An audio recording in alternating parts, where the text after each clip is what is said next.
안녕하세요. J채널 알지요? 철입니다. 한국의 윤석열 대통령 탄핵 논란, 그리고 뉴질랜드와 한국의 정치 시스템은 어떤 차이를 보이고 있을까요? 오늘은 두 나라의 정치적 구조와 국회의원의 책무를 중심으로 한국의 탄핵 논란이 가지는 의미를 깊이 있게 탐구해 보겠습니다.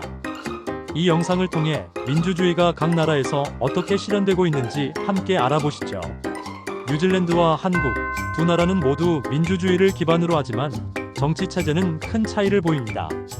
뉴질랜드는 영국식 의회 민주주의와 단원제를 채택한 나라이고, 한국은 대통령 중심제를 기반으로 한 공화국입니다.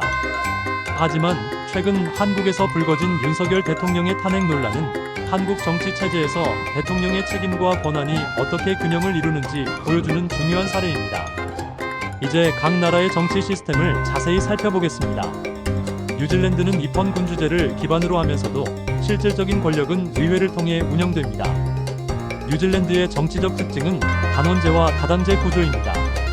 국회의원들은 지역구와 비례대표제를 통해 선출되며 총리는 의회의 신임을 통해 권력을 유지합니다. 특히 뉴질랜드는 불신임 투표를 통해 정권을 교체할 수 있는데요. 이 방식은 과도한 권력 집중을 방지하고 정치적 갈등을 완화하는 데 기여합니다. 그렇다면 뉴질랜드의 국회의원들은 어떤 역할을 할까요? 이들은 지역민의 목소리를 대변하는 동시에 법안을 심의하고 행정부를 견제하는 중요한 책임을 집니다. 뉴질랜드의 시스템은 강력한 권력 견제보다는 신뢰와 협력을 바탕으로 운영된다는 점에서 차별화됩니다. 반면 한국은 대통령제가 중심에 자리하고 있습니다. 대통령은 행정부의 수장이자 국가 원수로서 강력한 권한을 가지고 있는데요. 하지만 이런 권한은 때로는 정치적 갈등을 초래하기도 합니다. 한국의 국회는 행정부를 견제할 수 있는 강력한 권한을 가지고 있으며, 대표적인 예가 탄핵 소추권입니다. 한국에서 대통령 탄핵 절차는 매우 엄격합니다. 1. 국회의원 과반수의 동의를 얻어 탄핵 소추안을 발의하고, 2. 국회 제적의원 3분의 2 이상의 찬성으로 탄핵 소추가 가결되며, 3. 헌법재판소에서 6명 이상의 찬성으로 최종 결정됩니다. 이는 민주적 통제와 절차적 정당성을 보장하기 위한 장치입니다. 최근 한국에서는 윤석열 대통령의 정책 실패와 정치적 갈등으로 인해 탄핵 논란이 불거지고 있습니다. 이 논란은 대통령제의 구조적 문제를 재조명하는 동시에 한국 국민들이 정치 지도자에게 기대하는 책임과 신뢰가 무엇인지 보여줍니다. 탄핵 논란은 단순히 한 명의 대통령에 관한 문제가 아닙니다. 이것은 한국 정치 체제의 특성과 대통령제의 한계를 보여주는 사례이며, 민주주의가 지속적으로 진화하는 과정에서 필연적으로 겪게 되는 문제 중 하나입니다. 뉴질랜드와 한국의 정치 체제를 비교하면 두드러지는 차이점은 권력 구조와 책임의 방식입니다.